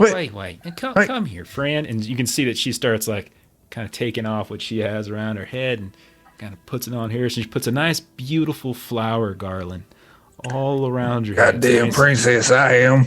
There you go. You look fantastic. And she takes a few others that she has in her pocket, and she starts just sprinkling some feathers in your beard. And she's like, "Oh, there you go. Don't you look? You just look like the belle of the ball, don't you?" Oh, goddamn belle. I tell you, I gotta go talk to Cletus though. I feel weird. I gotta go. You help me figure out words in what you mean. Well, all right then. If any time again, you're welcome. You and your friends come on up in Midsummer. We'd be happy to entertain you. I will let the Emerald Divine know of your imminent arrival. All right. Okay. Bye, friend. Okay. Talk to Cletus about this. It ain't right espousing everyone, like loving people. What are these? But at least I look nice. You do look just divine. Absolutely wonderful. Fantastic. What else are people doing during this day? Just shout it out. What are we doing? I'm interested in the thing marked dubious games of chance. Dubious games of chance. Yeah, that's where Amian was hanging out yesterday. Yep.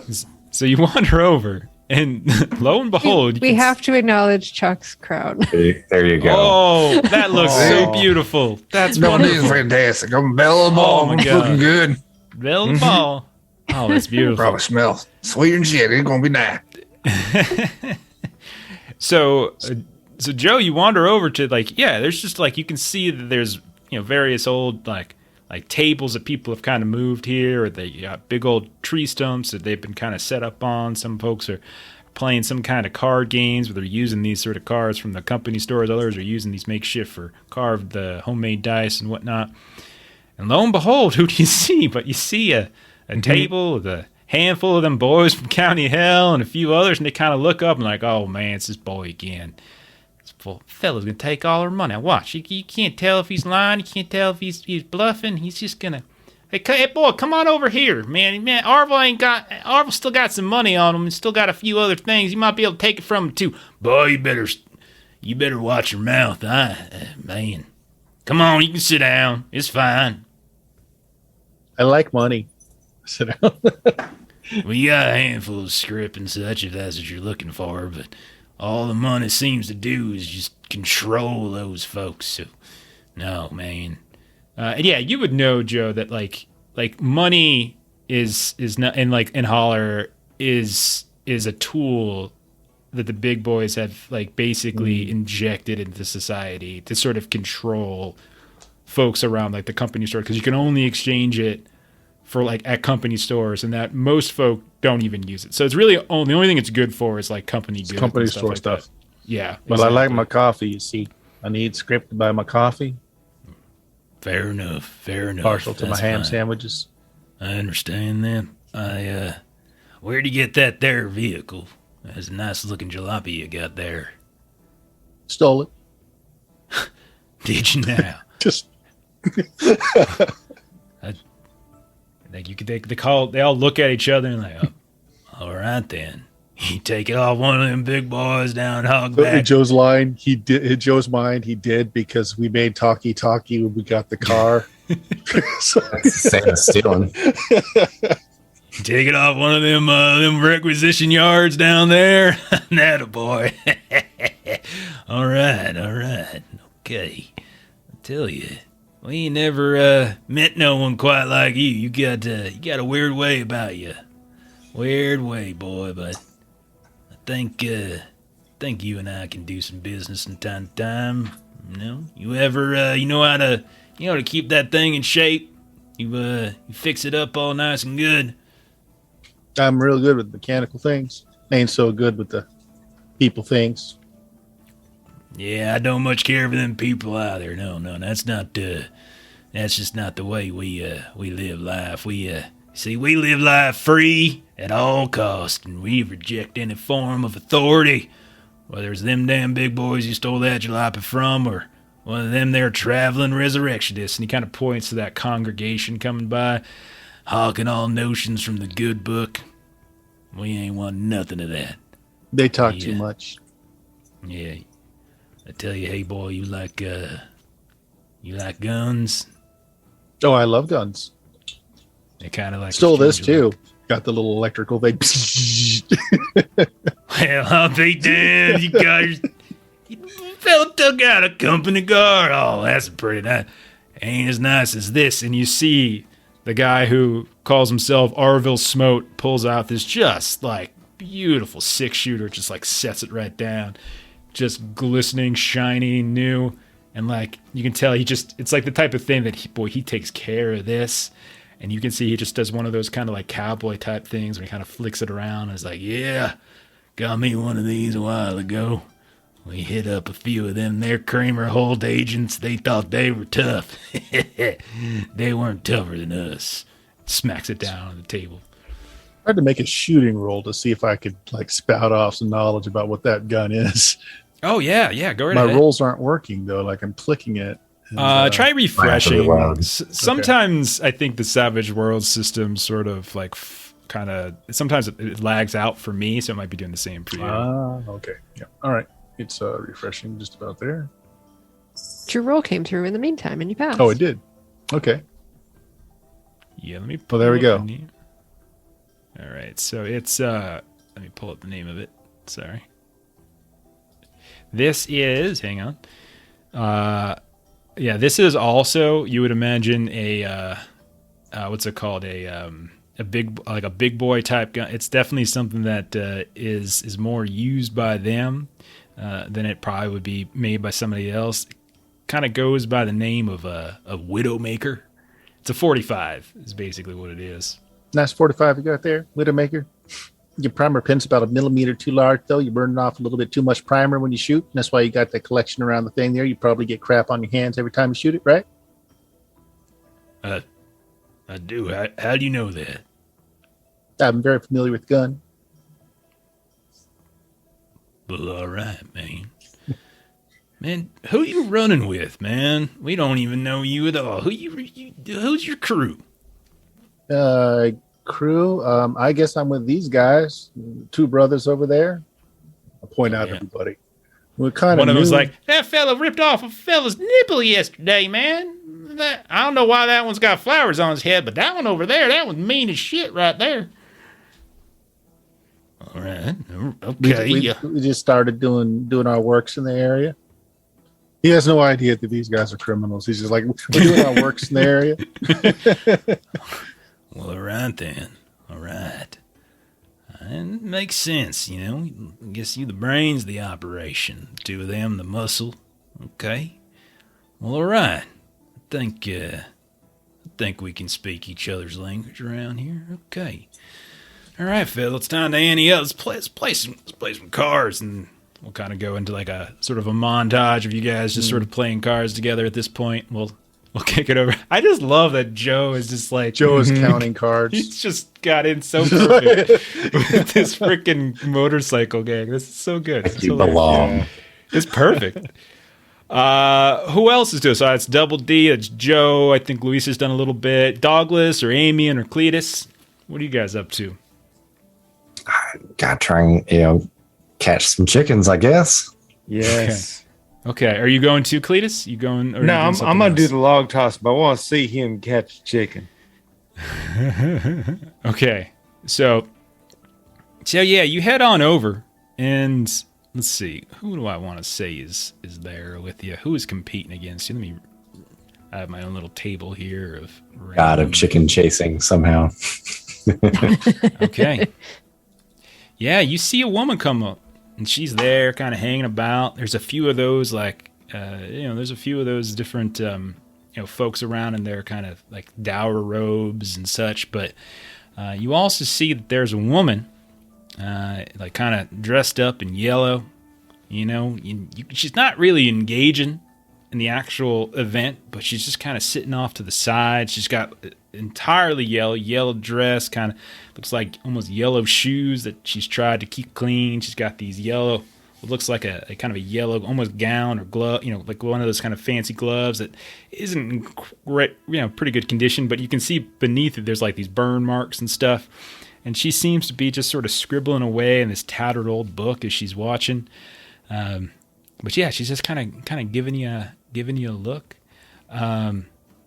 And she says, as you kind of walk up, and she says, you might want to be careful with them right over there. They are feeling, well, some of the fellas were over here this morning. They were kind of poking around with one of them electrical sticks and stuff just to get them all nice and angry today. So, probably the chickens might be a a better task, but that's just my advice. I just like to observe and watch is all. Should have played yesterday. Yeah, yesterday they were kind of tired. They had they had fed early in the morning. They get them all nice and fed, and so they can make them all tired for travel, and a little bit of a hangover for that. But now they want them all up and ornery now, and it's more fun. Oh, see there, right there, and you watch as like one of these pigs just kind of squealing around and just kind of hip checks into this scrawny this scrawny fiddle player who just kind of flops over in the mud, kind of slip slides a good 10 feet, gets up, kind of covered head to toe, and some kind of grimy brown. But that's just my advice to you, Mister. That's all it is. But the chicken seems to be the better task today. But you do you. That's fine. See what happens. So go ahead and just give me a roll. What do you want to do? Like athletics for this? Sure. Let's try roll athletics, and then you can narrate what happens. All right, because I roll athletics with a -2. Oh, By default. Oh my god. Okay. Wow. Do you go for a chicken or do you go for a pig? Oh, there you go.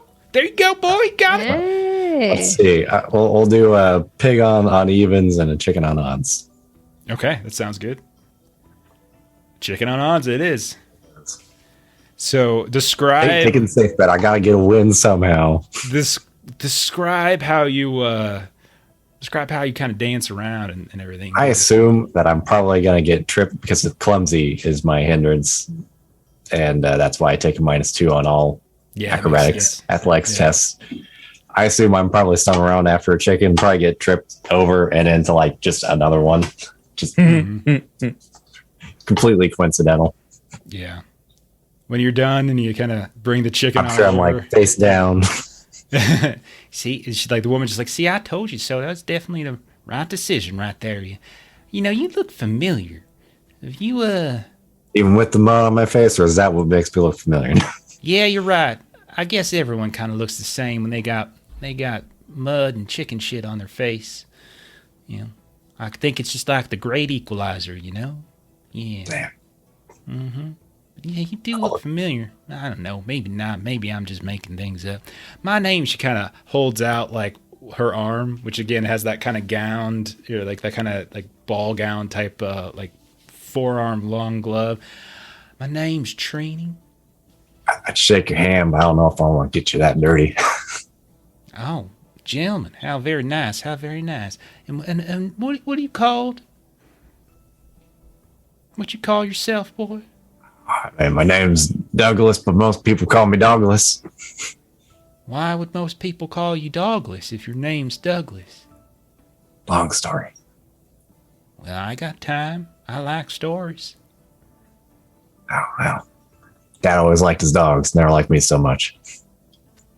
Oh, that's not very long of a story. It seems quite short, in fact. I'm shortening it up a little bit. Well, that's all right. I didn't have a very kind father either.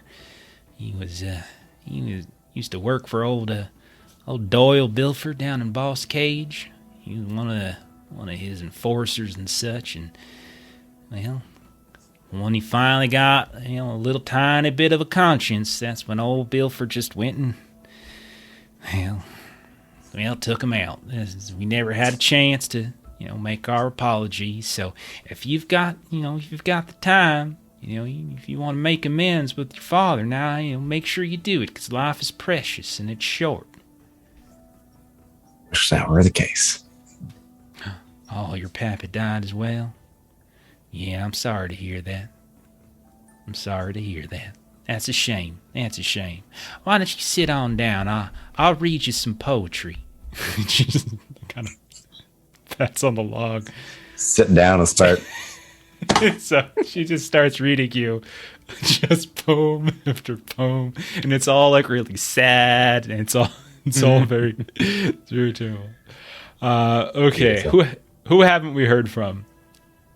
I know I haven't gone yet. Yeah. All right, Amian, what would you like to be doing today? So I feel like I was setting up to do a game of chance, and then I see Joe walk in. I'm like, crap, I don't want to cheat him out of some money. So I like slip out and make it over to the script in the haystack. Okay.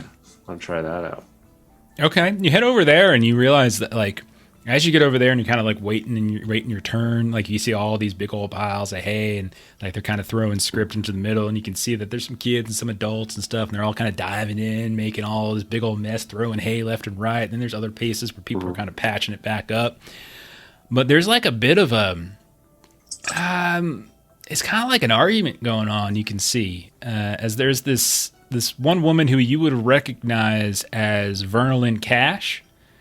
She is the one who's like whenever like a new act goes on stage, she's the one who introduces them. You know, she seems to be the organizer, and so you all would everyone would kind of know. Very attractive woman, but like she's got a reputation for being fairly stubborn and strong-willed, and you can tell like she is just hollering something fierce at this other this other pair of dudes who are just kind of hanging around, their heads kind of hanging a bit, kind of like when Cletus feels guilty. And she's just like, I don't know what you all are thinking. I didn't want none of them anointed here, and they're here now. You all are the ones supposed to be checking the tokens. I didn't send no tokens to them. Now, how the hell did they get in here? I don't want none of Lester's folk here. This place... This whole festival, we don't want none of their proselytizing and whatnot. I don't want to hear nothing about his revival and this and that. This is absolutely untoward. I did not want. You better all fix this. Is what, and she's just kind of browbeating them left and right, and they're all like, yes, ma'am, absolutely, ma'am. We're very, very sorry, very, very sorry. And like at a certain point, like she stops, kind of looks around. You can tell like she's got like red in her face and she looks down at you. She's like, I'm sorry you had to see that. I got a little upset. If you want to join in the haystack fun, I think there's a new one right over there, young man. You enjoy yourself. Is there anything I can do to help with that? And so well, there's people here you don't want there to be? Well, I enjoy having company, of course, but most people come here are here because they want to enjoy themselves with the festival, with the music. And then there's other folks with, like them anointed, who have a different agenda. And, this is just, I don't much care for them to be distracting from the revelry, is all I'm saying. But it's not your trouble, young man. It's something for us to take issue with. I don't much care to hear about Lester Polston and all those different visions and this and that. It's just, no, it's all about the music. It's all in the fun. And see, I've always been told I'm pretty good at driving people away, so I bet I'd be pretty good at this. She chuckles at that. Well, ain't that just the saddest thing? Oh, I doubt that's the case. A nice, cute little boy like you. Come on now, nice You'd looker. be surprised. No, don't worry. And she kind of like grabs you does one of those cheek things. No. You just go about and have your fun and let old Vernalyn take care of it. That's fine. Hey, don't forget, you come by in a little bit. You come by, make sure you listen to the darn fiddle competition. Okay, the main event's coming up pretty shortly, so don't linger too long here, okay? And he'll say like, yeah, okay, yeah, I'll pay attention. He's kind of like gonna look past her at the guys that she directed to go. Okay, take care of it. Yeah, you just watch as they're like looking and they're like, I can't do nothing. What are you talking about? They're already here. They had tokens. I mean, what do you want to do there? So they're kind of just talking behind her back at this point.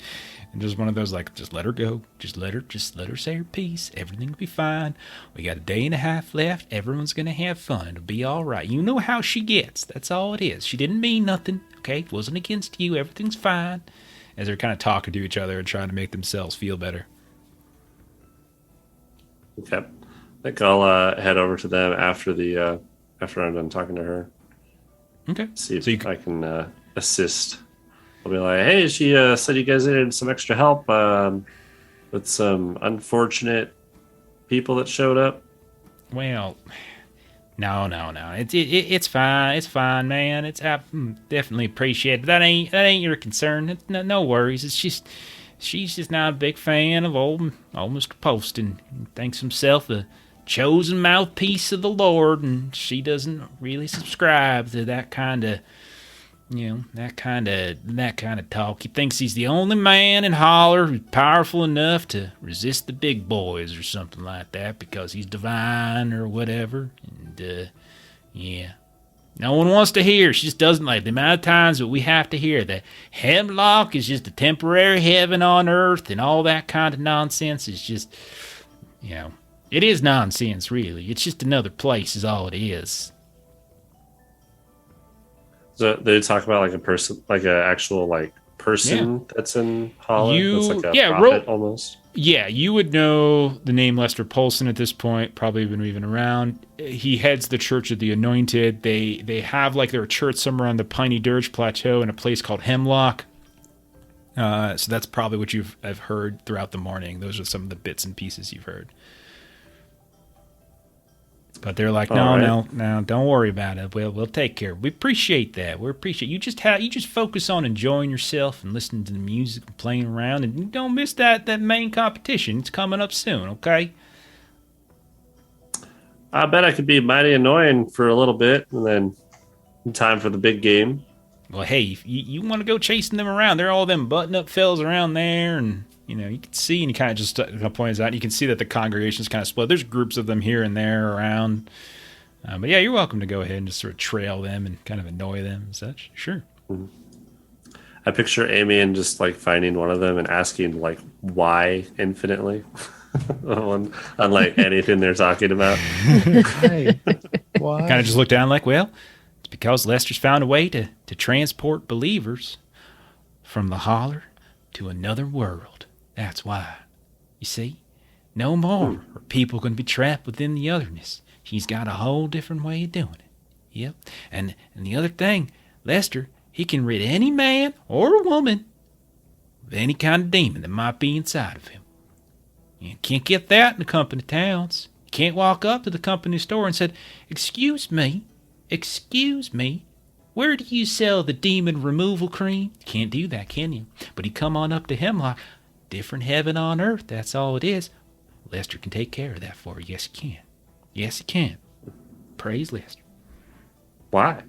I just definitely doing that. And if it ever loops, then it'd go to a how. Okay. And it's just an hour montage of them for 45 minutes having patience and telling you everything. And for the last 15 minutes, them just like, I have to go make water. Goodbye. They're trying to get the hell out of here. Okay. Cletus, what were you doing throughout all this? Well, hell, Double D did say he wanted to come up to me. And I know maybe you feel a little weird about some of the stuff that lady said, but can I just be honest with you? Brother, you fell out the ugly tree and hit every branch on the way down. And if she's taking the time to go putting that shit in your hair, I don't give a fuck how weird she sounds. You go visit her, okay? All right. Oh, yeah. Well, the other thing I was asking about, you say, she ain't like big boys. They ain't like them one bit. But they also took vows of nonviolence. So what good are they? That just means they don't use guns. It's fine. Oh, all right. Does that mean I got a vow of nonviolence? No, man, no. You it's kind of like two sides of coin, man. That means she needs you. She can't do it. You do it for her. She needs me to be violent for her. That's right. Yeah, exactly. Well, I like that. I'm good at that. I do that.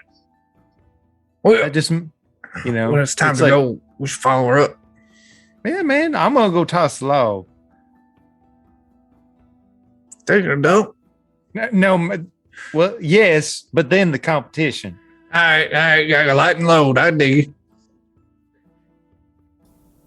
it. So yeah, Cletus, you gotta do some log tossing. Roll an athletics test. Describe how this went for you. Let's see how good or bad it goes.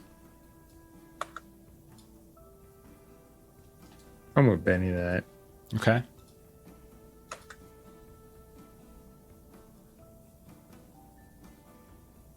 Man, I was a little bit dried up on account of last night, so I'd get a success, but it's kind of not as good as I'd like to be. It's middling. So as you like kind of walk around, you do all right. There's other folks who are clearly probably doing a little bit better, but it's respectable. It's not impressive, but it's respectable. You kind of come on back, and you can see that there's a woman kind of standing there. She's got one of them kind of buttoned up robes on. You can see that she's got these thin lips. She's kind of eyeing you down a little bit. She's got big old dimples. She seems to be kind of like fidgeting a bit, like kind of moving her hand around her face a bunch, and got this kind of strawberry blonde hair. Relatively attractive woman. And she says, you one of them folks friendly with old Ella May? Might be. Are you friendly? Well, I can't say I know her on a personal level, but I've been, kind of looks around, I've been hearing some rumors that, that a resistance might be forming, a certain revolutionary element might be associating in efforts to unyoke ourselves from a certain large group of man and woman. Mm-hmm. Yep, all them big words are true. I don't think some of them words were as big as you thought he was. And at this point, we'll say Louisa, since you specifically were looking for this woman, you kind of come by, you see there's Cletus kind of talking. He's got kind of his you could tell in his face, he's like, what the hell? He kind of has that. So, my name is, hello there, as she sees Louisa come up. Well, I was just speaking with your friend here. My name is Rennie Harp. I'm associate of Mr. Lester Polson, Church of the Anointed. And I tell you, I might have a touch of an ulterior motive for coming here today. Big boys, you see, they've been sending survey teams onto the Piney Dirge Plateau, and, well, I don't know how much you know about our blessed group, but it's been a long while they've been staying away from us due to a fairly inhospitable environment that exists atop the plateau and what some folks might call strange pockets of altered time and space. Some of that is just hogwash. Some of it might be real. However, Lester, as wise as he might be, he's always seen Hemlock, you see, as a place apart from the rest of the Holler, a last refuge of freedom within these parts, and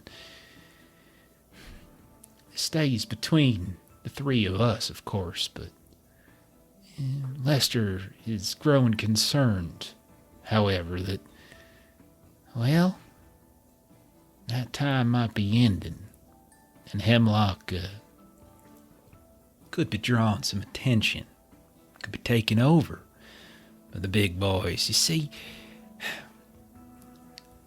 this is a strange thing.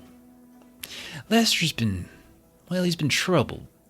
He's kind of buoyed by his dreams and some visions of late.